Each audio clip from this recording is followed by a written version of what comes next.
Hello guys, classroom में आपका स्वागत है। आपको एग्ज़ाम के लिए wish you all the best. और आपने बहुत अच्छे से तैयारी कर ली है। जो कुछ बाकी है, चलिए मेरे साथ मिलकर ब्रश अप कीजिए। तो आज फिर हम एमसीक्यू की बात कर रहे हैं पर्सनालिटी चैप्टर से रिलेटेड। जैसे क्वेश्चन, पर्सनालिटी को लर्न बिहेवियर मानने वाला अप्रोच है।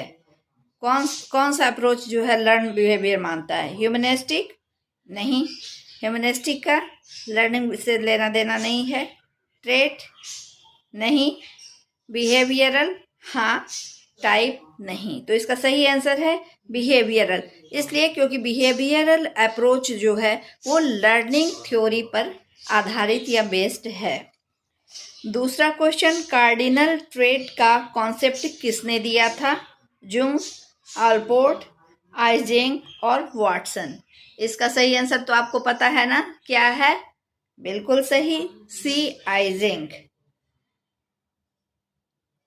चौथा जो क्वेश्चन है, सेल्फ एक्चुअलाइजेशन किस हायरार्की का भाग है?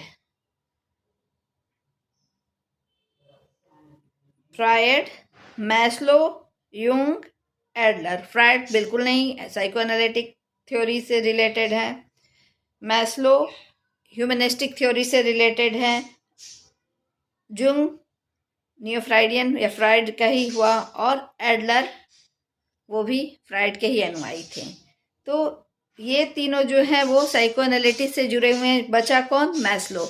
मैस्लो सही आंसर है क्योंकि ह्यूमनिस्टिक थ्योरी से जुड़ा ही कॉन्सेप्ट है सेल्फ एक्चुअलाइजेशन। तो सही आंसर है self actualisation. Next question, defence mechanism किस अप्रोच से जुड़ा है? बिहेवियरल, कॉग्निटिव, साइकोडायनेमिक या ह्यूमनिस्टिक? सही आंसर क्या है? बिल्कुल सही, सही आंसर सी, साइकोडायनेमिक। क्योंकि बिहेवियरल या ह्यूमनिस्टिक या कॉग्निटिव अप्रोच से इसका कोई लेना देना नहीं है। ये फ्रायड द्वारा दिया हुआ सिद्धांत साइकोडायनेमिक का बहुत ही इंपॉर्टेंट चीज़ है, डिफेंस मैकेनिज्म, जिसके द्वारा हम अपनी एंजाइटी को कम करते हैं। लास्ट क्वेश्चन, पर्सनालिटी डेवलपमेंट में एनवायरनमेंट पर जोर किस अप्रोच में दिया जाता है? Type, trait, behaviour, humanistic? सही आंसर है बिहेवियर। बिहेवियर में बहुत ज़्यादा इम्पोर्टेंस दिया जाता है लर्निंग थ्योरी को। और लर्निंग हम अपने माहौल में क्या सीखते हैं, कैसे सीखते हैं, क्या माल एडेप्टिव बिहेवियर है, इसलिए पर्सनालिटी डेवलपमेंट में एनवायरनमेंट में जोड़ दिया है बिहेवियरिज्म में। Thank you.